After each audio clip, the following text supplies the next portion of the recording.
I never thought I'd be the guy buying a paternity test at 50. You see those kits at the pharmacy and think they're for young men, the kind who still go to clubs and make reckless decisions. Not for established men like me with 23 years of marriage behind them. But there I was, standing in the fluorescent glow of the drugstore aisle, staring at the boxes like they held some kind of secret to my future. I grabbed the test and headed to the register, avoiding eye contact with the cashier. What happened a few months later? I'll tell you everything now. I thought about all the years we had spent hoping, trying, and failing. My wife had undergone IVF more times than I could count, and during the endless injections, the doctor visits, the heartbreak of negative tests, and the devastation of miscarriages. Each time, we told ourselves it would work. Each time, we convinced ourselves that this would be the one. But the years passed, and the miracle we so desperately wanted never came. We had started as an optimistic couple, full of dreams about a big family, but as the failures piled up, hope faded. We watched friends and relatives celebrate pregnancies, baby showers, first birthdays, while we sat in waiting rooms, clutching each other's hands, praying for news that never seemed to come. Eventually, we stopped talking about it. We stopped making plans. We stopped imagining nursery rooms and baby names. We told ourselves we were okay, that we had each other, that life without children could still be full. But deep down, we both knew the truth. We had lost hope. After everything we had been through, we threw ourselves into work. My wife, a nurse, started picking up extra shifts, spending less and less time at home. Her schedule became even more demanding, with more night shifts added to the mix. It felt like she was always at the hospital, and when she was home, she was too exhausted to talk, let alone be present. I also threw myself into work, taking on extra hours and eventually rising to the position of department manager at a large company. There was no time to dwell on what we didn't have or sink into depression. Both of us were constantly busy, caught up in our own demanding schedules. In the quiet moments of our lives, when the bustle of everyday responsibilities would momentarily fade away, we found solace in the time we spent together as a family. It was during these rare, cherished moments that we truly appreciated the gift of being with those we loved. Most often, it was my parents and my brother's family who gathered together, filling the space with warmth, laughter, and a deep sense of connection. Our time together was always full of joy, especially with my nieces. They were more than just the children of my brother. They became like the children we never had, bringing so much light and laughter into our home. They filled our hearts in a way that words couldn't fully express, replacing any sense of longing we may have had for our own children. In their innocent joy, in their laughter, and in the way they looked at the world with such wonder, we found the opportunity to share the love we had kept within us over the years. As we spent time with them, we gave all the affection, wisdom, and care that had accumulated over the years. It felt like a beautiful exchange. We gave them the love we had reserved, and in return, they gifted us with the freshness of youth, with their energy and bright spirits. These moments, however simple they seemed, carried with them a profound meaning, reminding us of the importance of family, love, and connection. And so, in those quiet, simple days spent together, we didn't just pass the time. We built memories, we shared stories, and we reveled in the unconditional love that only family can offer. It was a special time, a time that, looking back, we will always treasure, for in those moments, we found the true richness of life. We were debt-free, with a fully paid-off home and 2 cars that were completely ours. Financially, we were secure, steady incomes, a solid savings cushion, and no real worries about money. Life had settled into a comfortable rhythm, predictable and stable. At least, until the day everything changed. If you remember the old days, we used to call our wives at work on their landline phones, and we knew for sure that they were there when we called. There was never any doubt. But with the arrival of mobile phones, things got more convenient. I could reach my wife more often. But one night, that convenience turned into something else entirely. She was supposed to be on a night shift at the hospital when I suddenly realized I hadn't taken my blood pressure medication on time. My pressure started to rise, and even after I took the pill, it wouldn't go down. I started feeling uneasy, so I decided to call my wife on her cell phone and ask what I should do next. That's when I noticed her phone was completely off. Now, I knew she wasn't allowed to use her phone often at work. She always kept it on silent so it wouldn't disturb her shift, but turning it completely off? That was something she had never done before. Worried, I called her department directly, expecting them to pass her the message. But what I heard on the other end of the line sent a chill down my spine. "She's not on the night shift tonight." After hearing that response, I quickly hung up the phone, not even managing to apologize for bothering them. My hands felt clammy, my heart was racing, and if my blood pressure had been high before, it was nothing compared to what it must have been now. Of course, this did nothing to help bring it down. In fact, it only got worse. The more I thought about it, the more anxious I became. Where was she? Why had she lied about working a night shift? And why was her phone completely off? I spent the entire night tossing and turning, my mind racing with possibilities, each one worse than the last. I couldn't sleep. I couldn't calm down. And as the hours dragged on, one thing became painfully clear. By morning, I would have to confront her. When morning finally arrived, I was a bundle of nerves. I had barely slept a wink, my mind spinning with every possible scenario. When Louise came home from work, she said, "Good morning, Chase." "Morning," I replied, my voice tight. I felt like a man about to ask a question that would change everything, and I wasn't sure I was ready for the answer. She smiled at me, that warm, familiar smile. But today, it didn't put me at ease. Not this time. "Louise," I started, my voice cracking just a little. "Where were you last night?" Her expression shifted, a small frown tugging at the corners of her lips.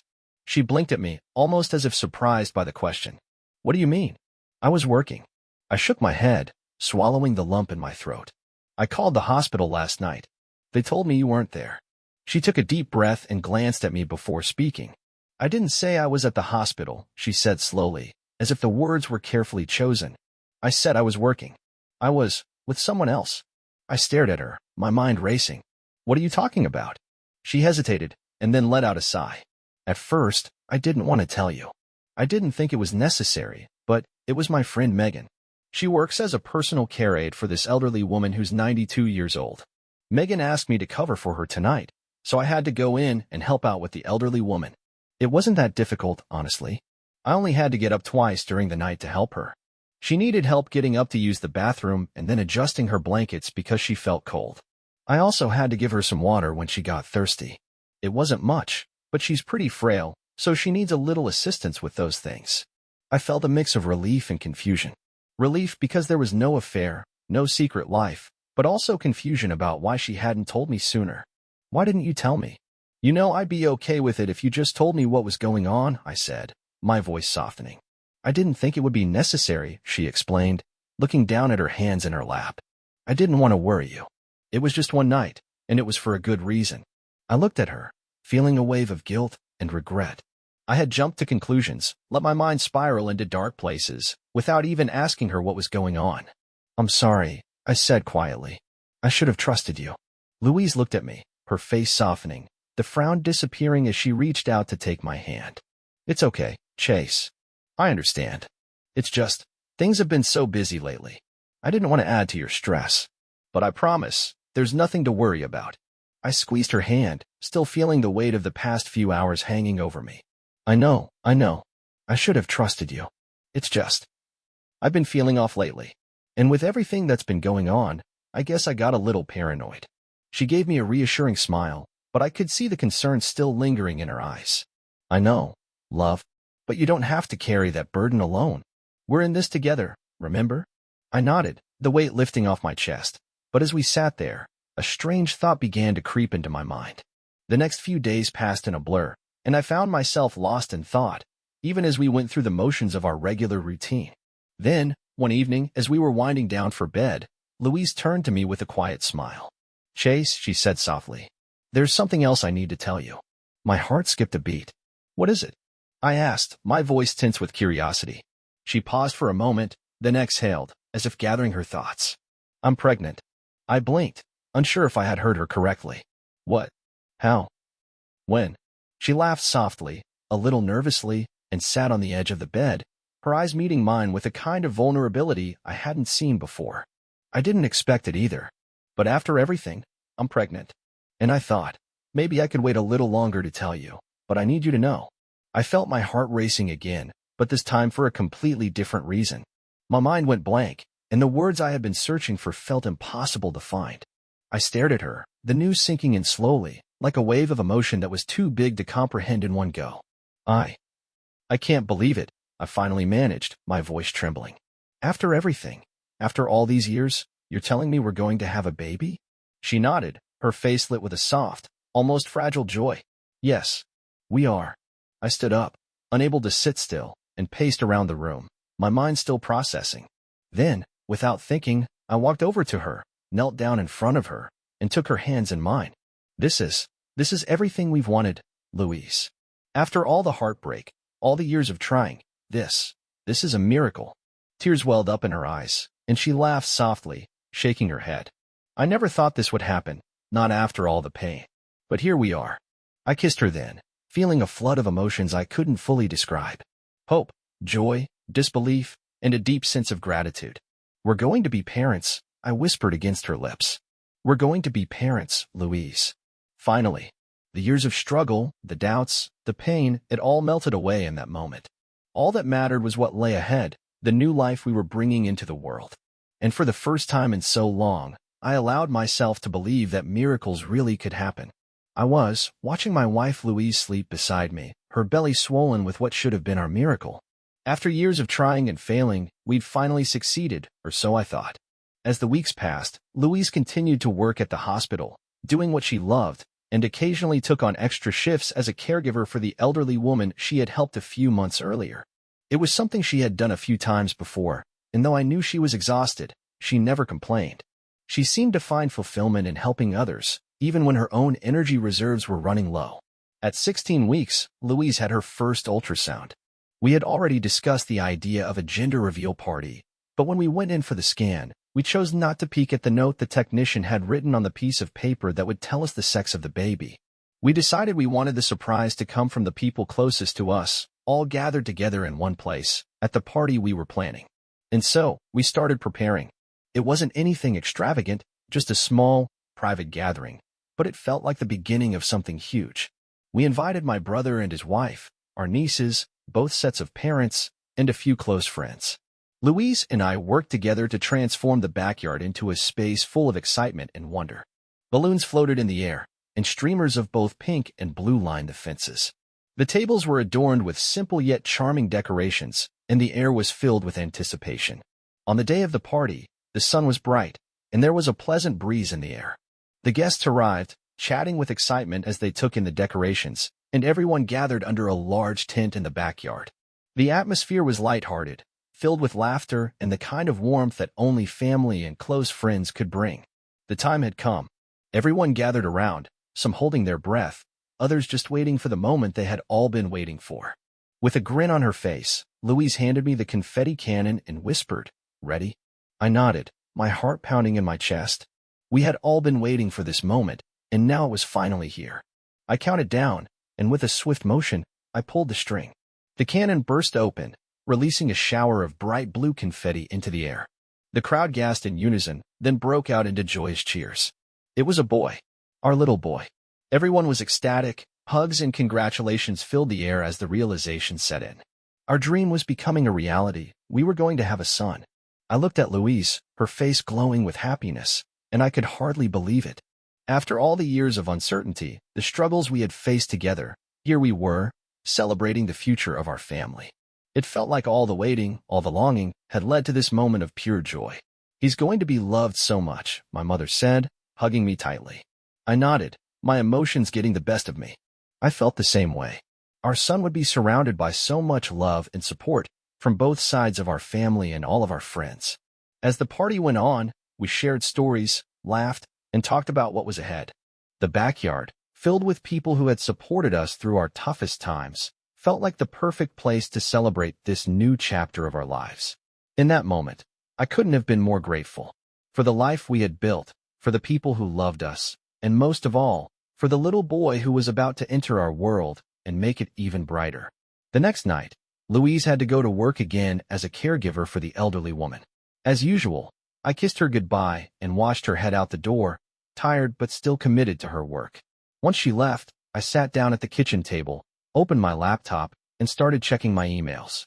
As I went through my inbox, one message caught my eye. It was from the obstetrics department of the hospital where Louise had been receiving care during her pregnancy. The subject line made my heart skip a beat. Urgent blood test results. I clicked on the email, my hands trembling.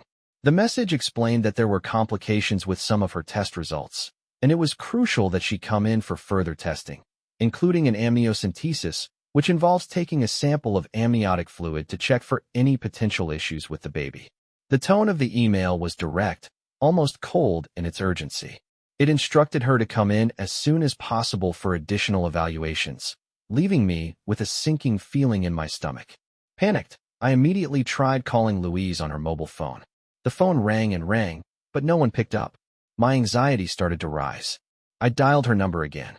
Still no answer. I couldn't shake the feeling that something wasn't right. I needed to talk to her. I couldn't just sit here in the dark, wondering why she wasn't answering.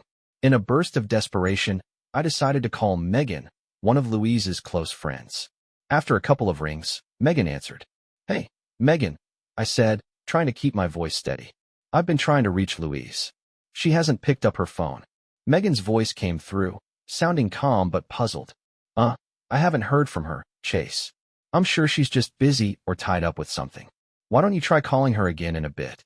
I nodded, but then something in the back of my mind pushed me to ask, "Do you have the number for that elderly woman Louise sometimes works for? You know, the one she helps during the night shifts." There was a long pause on the other end of the line. Then Megan answered, her tone a little slower than usual. "What elderly woman?" My heart stopped for a moment. "You know, the one she's been taking care of? The lady she sometimes stays with at night?" Megan's voice had shifted now, and there was an unsettling uncertainty in her words. "Chase, I don't know what you're talking about. I don't think Louise has been working with any elderly woman. She's never mentioned anyone like that to me. Are you sure about this?" I felt a sudden chill creep up my spine. "You're sure? She told me she was working for this woman, helping her with some personal care, that she was covering shifts for her friend Megan." But Megan was firm. "Chase, I don't work for any elderly woman. I've never heard of anyone like that. I don't know what's going on, but that's not something I'm involved in." I couldn't make sense of it. My mind was racing. Louise had lied to me. She had said she was helping someone I had never heard of, and now Megan was denying it. It didn't make sense. Why hadn't Louise told me the truth?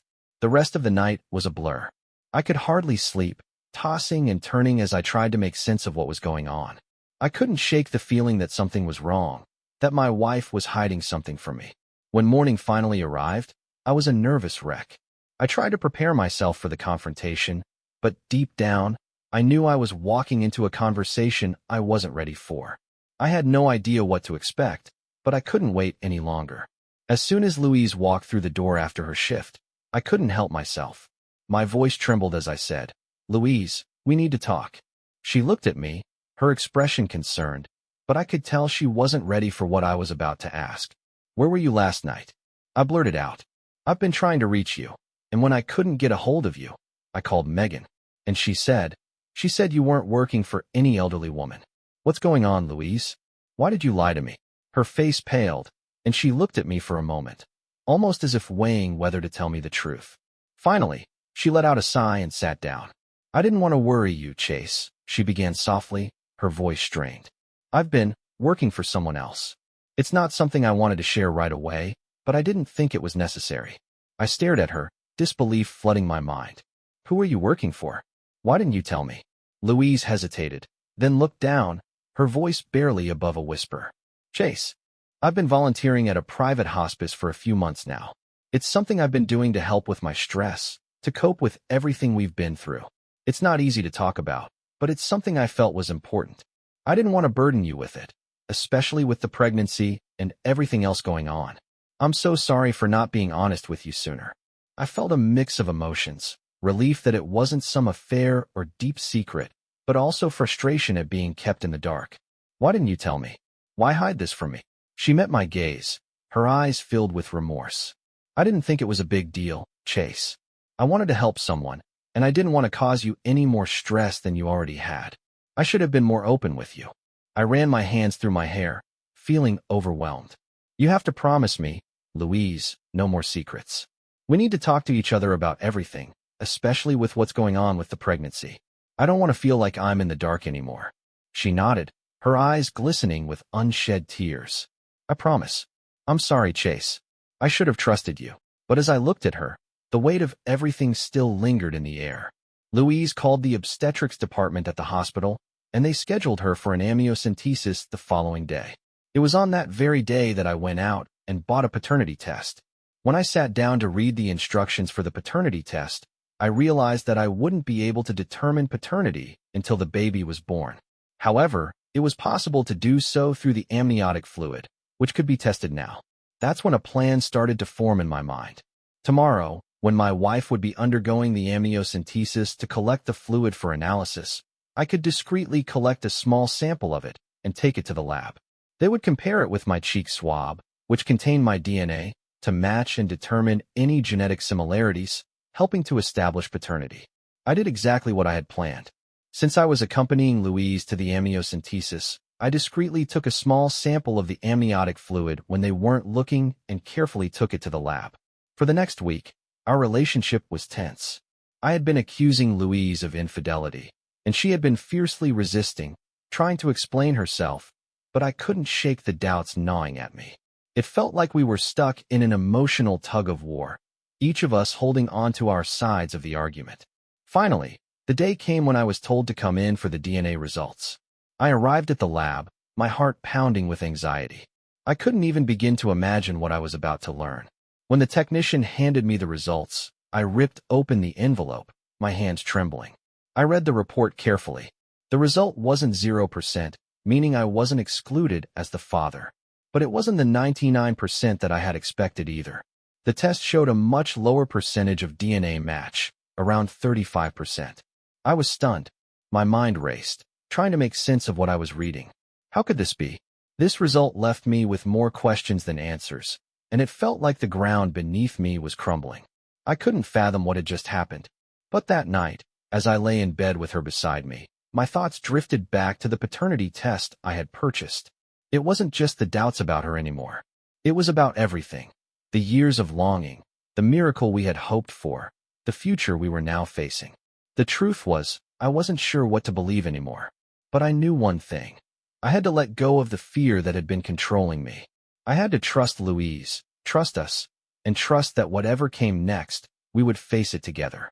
It would take time, but I hoped, deep down, that the pieces would eventually fall into place. I immediately asked. There must be a mistake, I insisted. No mistake, Mr. Mercer. The technician explained patiently. A 35% match suggests a close biological relationship, like an uncle to a niece or nephew, or a grandparent to a grandchild. Uncle. The word hit me like a physical blow. I only had one brother. David and I had always been close despite the 5-year age gap. He'd been especially supportive during our fertility struggles, checking in after every failed attempt, bringing Louise little gifts to cheer her up when another round of IVF didn't take. Now I wondered what else he'd been giving her. We need to talk, I said that evening after dinner. She was washing dishes, her back to me. About. She didn't turn around. About the baby's father. The plate she was rinsing slipped from her fingers, clattering but not breaking in the sink. She gripped the counter edge. What are you talking about? Her voice was steady, too steady. I had a DNA test done with the amniocentesis sample. It's not my baby, Louise. That's impossible. She finally turned, one hand protectively over her stomach. It has to be yours. There's no one else. Don't lie to me. Not anymore. I pushed the lab results across the table. 35% match. Not a father. An uncle. Her face crumpled, tears spilling down her cheeks. Not the reaction of an innocent woman wrongly accused. How long? I asked. She shook her head, not answering. How long? Just once, she whispered. It was just once. With David. She nodded, unable to meet my eyes. Don't lie, it wasn't just once. You spent many nights away from home, and on those nights, you weren't at the hospital working. And frankly, it doesn't even matter. It only takes one time to conceive a child, and that's enough for us to get a divorce. Get out. Chase, please, I'm 7 months pregnant. Get out. Go to him. The two of you can figure it out. She gathered a few things and left. I sat at the kitchen table until sunrise, staring at the lab results and wondering how my life had imploded so completely. David wouldn't answer my calls. Coward. Louise stayed with her sister, according to the curt text she sent informing me where she'd be. I took a week off work, unable to focus, unable to explain to colleagues why I suddenly looked like I'd aged a decade. On the 8th day, there was a knock at the door. I opened it to find David, unshaven, eyes bloodshot. You should have called first, I said, not moving to let him in. Would you have answered? I stepped aside. He entered cautiously, like a man approaching a wounded animal. In the living room, he perched on the edge of the sofa. Louise told me about the test. Congratulations, Dad. The bitterness in my voice surprised even me. Chase, it's not, he stopped, ran a hand through his hair. It wasn't planned. We were both drunk. You were away on that business trip to Chicago, and she was devastated about the last failed IVF round. I couldn't hold back my emotions any longer. So you thought you'd help her out? Be a good brother and impregnate my wife. To which David replied, it was one stupid night. We both regretted it immediately. It was never supposed to happen again. I replied, but it did happen. And now there's a baby. He nodded miserably. I said angrily, don't lie to me. I already know it wasn't just one night. What are you going to do? He asked after a long silence. I don't know yet, but I know what you're going to do. You're going to step up and be a father to your child. He nodded again, looking relieved I hadn't punched him yet. And you and Louise both need to understand something, I continued. You've destroyed our marriage. But I won't let that innocent child suffer for your mistakes. The divorce proceedings began. Louise moved into a small apartment. David helped her financially but kept his distance at my insistence. I stayed in our house, surrounded by memories I couldn't bring myself to pack away yet. When David's wife found out, she immediately filed for divorce. He had no choice but to hold on to Louise. David deeply loved his 2 daughters and fought tirelessly in court for the right to raise them. The baby came 2 weeks early, a boy. I didn't go to the hospital. Couldn't bear to see David and Louise together with their child. My nephew. A week later, Louise called. His name is Thomas, she said. Thomas Chase. The middle name, my name, felt like both gift and curse. I'd like you to meet him, she continued when I didn't respond. When you're ready. I wasn't ready. Not for weeks. But curiosity and some primal need to see the child who might have been mine finally won out. Thomas had David's chin but Louise's eyes. I held him awkwardly, this small human who was my blood but not my son. He gripped my finger with surprising strength. He needs his uncle in his life, Louise said softly. Uncle. There was that word again. The first year was excruciating. I finalized the divorce but couldn't bring myself to date. Work became my refuge. I saw Thomas monthly, brief visits that left me emotionally drained. David called regularly, trying to rebuild some semblance of our brotherhood. I answered sometimes, ignored him others. The betrayal was still too raw.